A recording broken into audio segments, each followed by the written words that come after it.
الحمدللہ کفا وسلام علی عبادہ الذین اصطفیٰ اما بعد۔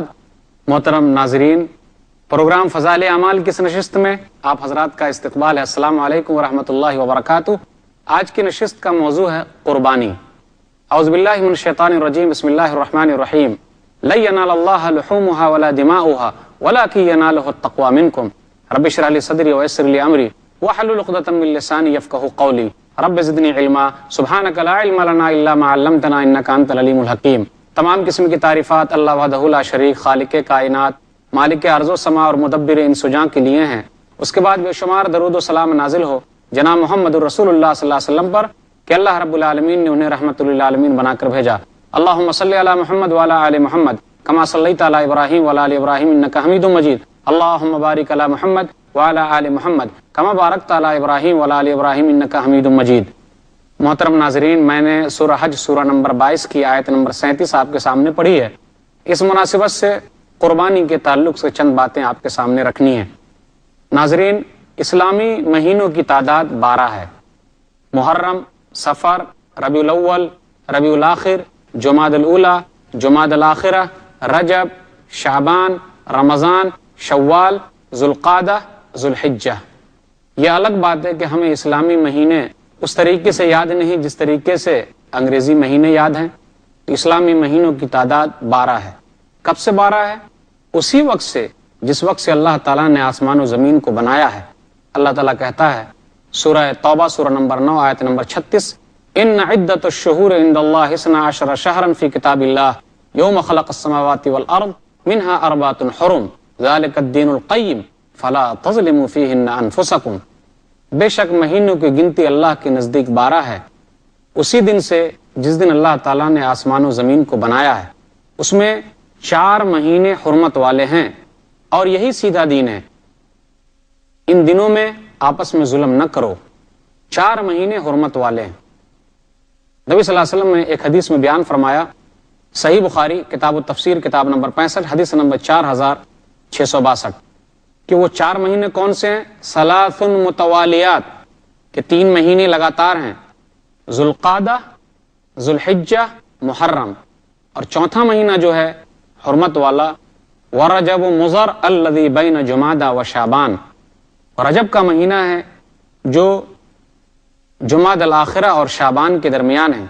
ذوالحجہ اسلامی سال کا آخری مہینہ ہے۔ اس مہینے کی بڑی فضیلت بیان کی گئی ہے۔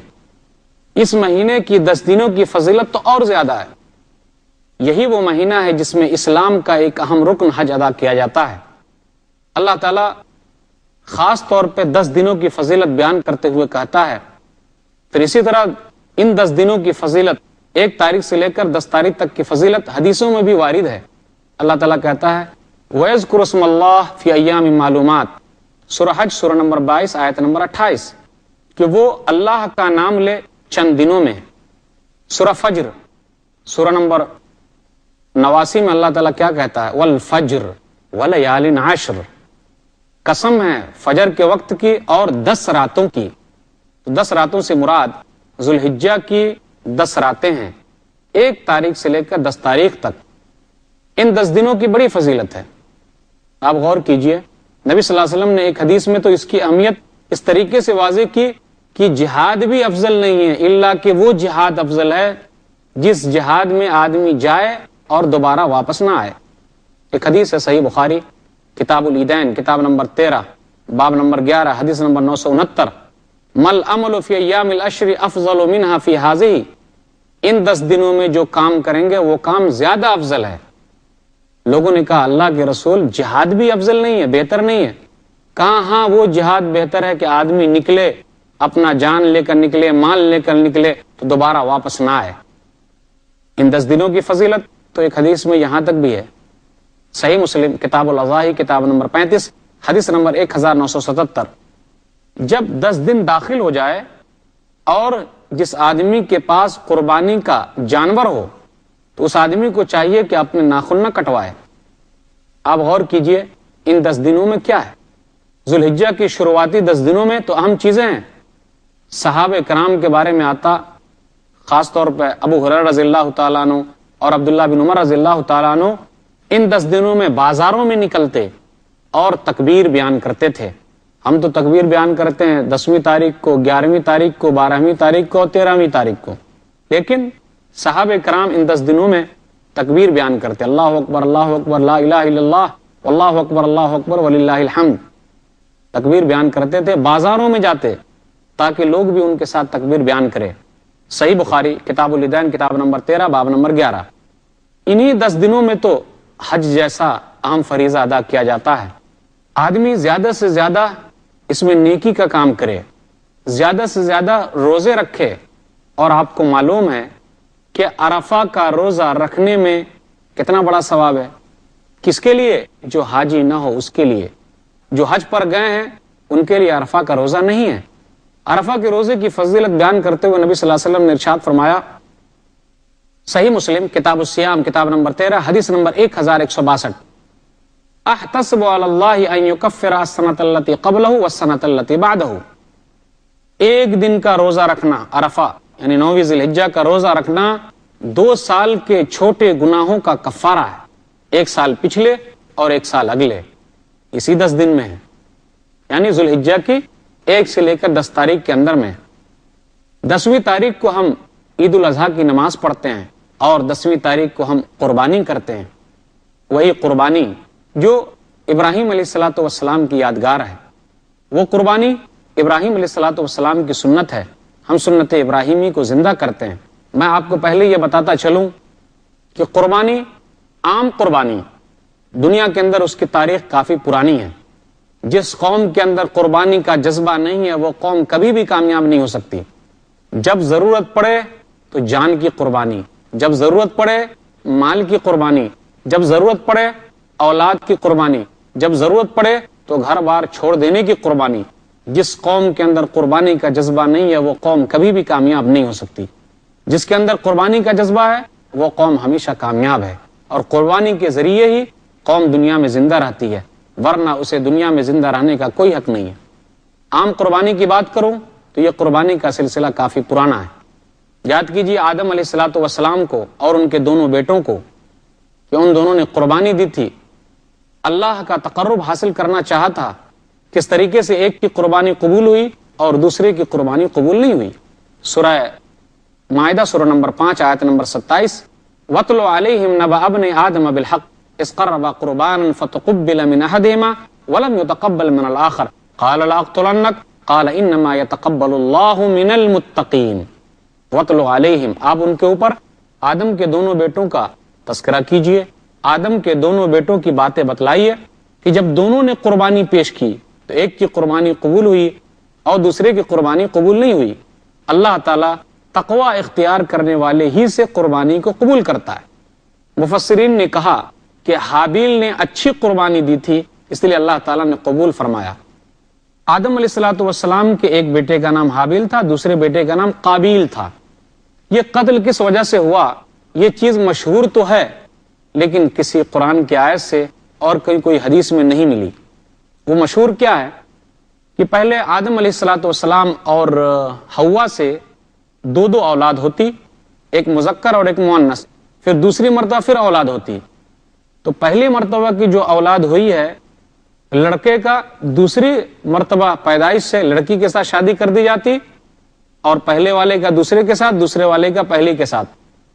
حابیل کے ساتھ جو بہن پیدا ہوئی وہ بہن بدصورت تھی، خوبصورت نہیں تھی۔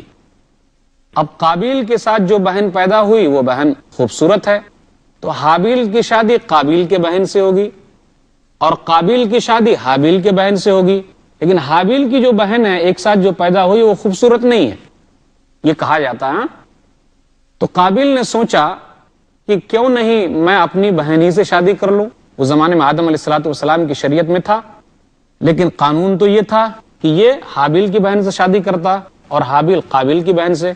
بالآخر ایسا ہوا کہ آدم علیہ الصلوۃ والسلام نے قابیل کو سمجھایا کہ نہیں، جو اللہ کا قانون ہے کہ اس سے شادی کرو تو تمہارے لیے ضروری ہے تم ان سے کرو، گرچہ وہ بدصورت ہے۔ قابیل نہیں مانا تو آدم علیہ الصلوۃ والسلام نے ان سے یہ کہا تم دونوں اللہ کے دربار میں قربانی پیش کرو۔ دونوں نے اللہ کے دربار میں قربانی پیش کی، ایک کی قربانی قبول ہو گئی اور دوسرے کی قربانی قبول نہیں ہوئی۔ جس کی قربانی قبول ہو گئی وہ حابیل تھا، تو حابیل نے قابیل کی بہن سے شادی کر لی۔ تو اب قابیل نے حابیل کو قتل کر دیا، تو اسی کے بارے میں لأقتلنک، میں تجھے قتل کر دوں گا۔ تو جو لوگ نیک لوگ ہوتے ہیں وہ کیا، وہ اللہ سے ڈرنے والے ہوتے ہیں۔ قال لأقتلنک قال انما يتقبل اللہ من المتقین، کہ اللہ تعالیٰ تقوی اختیار کرنے والوں ہی سے قبول کرتا ہے، ان کی قربانی کو لے لیتا ہے۔ قربانی کی تاریخ کافی پرانی ہے۔ میں جس قربانی کی بات آپ کو بتانا چاہتا ہوں وہ عام قربانی بھی ہے اور خاص قربانی بھی ہے۔ خاص قربانی وہ جس کا تعلق ابراہیم علیہ الصلوۃ والسلام سے ہے۔ جی ہاں، ابراہیم علیہ الصلوۃ والسلام کی زندگی بغور کیجئے، ان کی پوری زندگی قربانی ہی میں گزری ہے۔ باپ کو چھوڑ دینے کی قربانی، قوم کے لوگوں کو چھوڑنے کی قربانی، آگ میں کود کر اپنی جان کو پرواہ نہ کرنے کی قربانی، بادشاہ کے سامنے حق بات کہنے کی قربانی، وہی بادشاہ جو نمرود تھا، اللہ کی توحید پھیلانے کے لیے ملک ملک جانے کی قربانی، اپنے جان کی پرواہ نہیں کی، اپنے مال کی پرواہ نہیں کی، اپنے اولاد کی پرواہ نہیں کی، اپنے باپ کی پرواہ نہیں کی، اور اللہ کے دین کو پھیلانے کے لیے کوشش کرتے رہے۔ تو ابراہیم علیہ الصلوۃ والسلام کی پوری زندگی قربانیوں کا ایک بہترین نمونہ ہے۔ لیکن جو قربانی ہم اور آپ کرتے ہیں، ذرا تصور کیجئے اس قربانی کے بارے میں کہ اللہ تعالیٰ نے بڑھاپے میں ابراہیم علیہ الصلوۃ والسلام کو اولاد دی، جس اولاد کا نام ہے اسماعیل علیہ الصلوۃ والسلام۔ ہمارے درمیان یہ تصور عام ہے کہ اسحاق بڑے ہیں اور اسماعیل چھوٹے ہیں، نہیں، اسماعیل علیہ الصلوۃ والسلام بڑے ہیں اور اسحاق علیہ الصلوۃ والسلام چھوٹے ہیں۔ تو ابراہیم علیہ الصلوۃ والسلام کی پوری زندگی قربانیوں کا ایک بہترین نمونہ ہے۔ لیکن جو قربانی ہم اور آپ کرتے ہیں، ذرا تصور کیجئے اس قربانی کے بارے میں کہ اللہ تعالیٰ نے بڑھاپے میں ابراہیم علیہ الصلوۃ والسلام کو اولاد دی، جس اولاد کا نام ہے اسماعیل علیہ الصلوۃ والسلام۔ ہمارے درمیان یہ تصور عام ہے کہ اسحاق بڑے ہیں اور اسماعیل چھوٹے ہیں، نہیں، اسماعیل علیہ الصلوۃ والسلام بڑے ہیں اور اسحاق علیہ الصلوۃ والسلام چھوٹے ہیں۔ اب آئیے اس قربانی کو یاد کیجئے جو عظیم یادگار ہے، کس طریقے سے ابراہیم علیہ الصلوۃ والسلام اپنے بیٹے کو اللہ کے لیے قربان کرنے کے لیے تیار ہو گئے۔ جی ہاں، واقعہ اللہ نے بیان کیا سورہ صافات سورہ نمبر 37 آیت نمبر 100 سے آیت نمبر 110 تک۔ رب حب لی من الصالحین فبشرناہ بغلام حلیم، اے میرے رب تو مجھے نیک اولاد عطا فرما، فبشرناہ بغلام حلیم، تو ہم نے اسے بردبار لڑکا عطا فرمایا۔ فلما بلغ معه السعي قال يا بني اني ارى في المنام انی اذبحک فانظر ماذا ترى قال یا ابت افعل ما تؤمر ستجدنی ان شاء اللہ من الصابرین۔ جب وہ بچہ چلنے کے لائق ہو گیا، تیز دوڑنے کے لائق ہو گیا، تو ابراہیم علیہ الصلوۃ والسلام نے کہا بیٹا میں نے خواب دیکھا ہے کہ میں تجھے ذبح کر رہا ہوں، بول تیری کیا رائے ہے۔ بہترین باپ وہ ہے جو کسی بھی معاملے میں اپنے بیٹے سے مشورہ کرے، وہ اچھا باپ ہے۔ آج کل لوگ چاہتے ہیں کہ میرا بیٹا اسماعیل جیسا نیک ہو، تو کیا ضروری نہیں کہ باپ بھی ابراہیم جیسا نیک ہو؟ جب ابراہیم علیہ الصلوۃ والسلام نے کہا بول بیٹا تیری کیا رائے ہے، تو اسماعیل علیہ الصلوۃ والسلام نے جواب دیا یا ابت افعل ما تؤمر ستجدنی ان شاء اللہ من الصابرین، ابو جان کر گزریے جس کا آپ کو حکم ہوا ہے، انشاءاللہ آپ مجھے صبر کرنے والوں میں سے پائیں گے۔ پھر آگے دونوں چلے، کہاں گئے؟ ابراہیم علیہ الصلوۃ والسلام اسماعیل کو لے کر گئے اور ان کو لٹا دیا۔ فلما اسلما وتلہ للجبین، جب ان کو لٹایا قربان کرنے لگے، اوپر سے آواز آئی قد صدقت الرؤیا، اے ابراہیم تو نے خواب سچ کر دکھایا۔ ہم احسان کرنے والوں کو بدلہ اس طریقے سے دیتے ہیں، ارے یہ تو بڑی آزمائش تھی۔ پھر آگے اللہ نے کہا وفدیناہ بذبح عظیم، اور ہم نے ایک بڑا دمبا بھیجا جو اسماعیل علیہ الصلوۃ والسلام کے بدلے ذبح کیا گیا۔ اللہ تعالیٰ نے وہاں اسماعیل علیہ الصلوۃ والسلام کو بچایا اور جنت سے جبریل امین کے ذریعے ایک دمبا بھیجا، جس دمبے کو ابراہیم علیہ الصلوۃ والسلام نے ذبح کیا۔ وہی سنت ہے جس کو سنت ابراہیمی کہا جاتا ہے۔ ہم اور آپ اسی جذبے کو تازہ کرنے کے لیے قربانی کرتے ہیں، لیکن یاد رکھیے اس میں بہت بڑا درس ہے۔ وہ درس کیا کہ جب ہم قربانی کرنے چلیں تو ہم یاد کریں کہ ارے یہ تو جانور کی قربانی ہے، اگر اللہ تعالی ہم سے اپنی جان کی بھی قربانی لے گا تو ہم اس کے لیے تیار ہیں، مال کی بھی قربانی لے گا ہم اس کے لیے تیار ہیں۔ ہم اس جذبے سے قربانی کریں جس جذبے کے ساتھ ابراہیم علیہ الصلوۃ والسلام نے قربانی کی تھی۔ اس لیے ضروری ہے کہ ہم جانور کو پہلے سے خریدیں، اسے تازہ کریں، اسے کھلائیں پلائیں، اچھا طاقتور بنائیں، تو جب قربانی کرنے چلیں گے تو ہمیں پتہ چلے گا کہ ایک جانور کو ہم اللہ کے راستے میں ذبح کر رہے ہیں تو کس طریقے سے ہمیں احساس ہو رہا ہے، تو ذرا اس کو ہم اپنے سے مانوس کریں۔ لیکن افسوس کی بات تو یہ ہے کہ لوگ کیا کرتے ہیں، اپنے نام کے لیے، ریا کے لیے اور ایک دوسرے سے آگے بڑھنے کے لیے، بہت سارے لوگ ایسے بھی ہیں جو اخباروں میں اپنے جانوروں کے ساتھ فوٹو دیتے ہیں، جی ہم نے اتنے مہنگے بکرے خریدے، جی نہیں، اللہ کو ریاکاری نہیں چاہیے۔ لن ینال اللہ لحومها ولا دماؤها ولکن ینالہ التقوی منکم، سورہ حج سورہ نمبر 22 آیت نمبر 37، کہ اللہ کے پاس گوشت اور خون نہیں پہنچتا لیکن تمہارے دل کا تقوی پہنچتا ہے، ڈر اور خوف پہنچتا ہے۔ قربانی کو یاد کیجئے، وہ عظیم قربانی ہے، سنت ابراہیمی جس کو ہم اور آپ تازہ کرتے ہیں۔ قربانی کا لفظ کیا ہے؟ قربانی یہ فارسی کا لفظ ہے یا کے ساتھ، قربانی یا کے ساتھ فارسی کا لفظ ہے، اور بغیر یا کے قربان، بغیر یا کے یہ عربی کا لفظ ہے، اس کا معنی ہوتا قریب ہونا۔ قرآن مجید کی ایک آیت ہے وَلَا تَقْرَبُوا الزِّنَا، سورہ اسراء سورہ نمبر 17، کہ تم زنا کے قریب نہ ہو۔ غور کیجئے اس آیت پر کہ اللہ تعالیٰ نے زنا سے قریب ہونے سے منع کیا، تو زنا کرنا تو دور کی بات، یعنی تمام وہ چیز جو زنا کی طرف لے جائے آدمی کو اس سے منع کیا جا رہا ہے۔ تو قربانی کا معنی ہے ہر وہ چیز جس کے ذریعے آدمی اللہ کا قرب حاصل کرے، اللہ کے نزدیک جائے، اس کا معنی ہے قربانی۔ لیکن وہ قربانی جو ہم اور آپ عید الاضحیٰ کے موقع پر کرتے ہیں، اس قربانی سے مراد کیا ہے؟ اس قربانی کے لیے عربی زبان میں دوسرے لفظ آئے، آیا اضحیتن، ضحیتن، اضحیٰ، اس کا معنی ہے قربانی۔ قربانی کا لفظ وہ قربانی کے لیے قرآن اور حدیث میں نہیں آیا جو ہم لوگ عید الاضحیٰ کے موقع پر کرتے ہیں۔ اس موقع پر بھیڑ، بکری، گائے، اونٹ وغیرہ کو اللہ کے لیے قربان کرنا 10 تاریخ سے لے کر 13 تاریخ تک، اسی کا معنی ہے قربانی، تاکہ اس سے آدمی اللہ کے قریب چلا جائے اور اللہ کا قرب حاصل کرے، تقوی اختیار کرے، اپنی زندگی کو تقوی والی زندگی بنائے، تو اسی کا نام ہے قربانی۔ یاد رکھیے، کچھ لوگ ایسے ہیں ہمارے درمیان جو قربانی کے اوپر اعتراض کرتے ہیں۔ ان کا کیا کہنا ہے، ارے اتنے کروڑوں روپیہ خرچ ہو رہا ہے، کیا بہترین ہوتا کہ ان پیسوں کو غریبوں پر خرچ کیا جاتا، بیواؤں پر خرچ کیا جاتا، یتیموں پر خرچ کیا جاتا، بڑا اچھا ہوتا۔ وہ لوگ کہتے ہیں کہ جی یہ تو پرانے زمانے کی یادگار ہے۔ لوگ کہتے ہیں کہ کیوں نہیں ایسا ہو رہا ہے کہ جو لوگ اس چیز سے منع کرتے ہیں ہم ان کے جذبات کو مجروح نہ کریں۔ آئیے غور کیجئے ان لوگوں کے بارے میں کیا کہنا ہوگا جب ہم حدیث اٹھاتے ہیں اور دیکھتے ہیں کہ اس قربانی کے بارے میں اللہ تعالیٰ نے نبی صلی اللہ علیہ وسلم کے ذریعے ہمیں کیا کہلوایا۔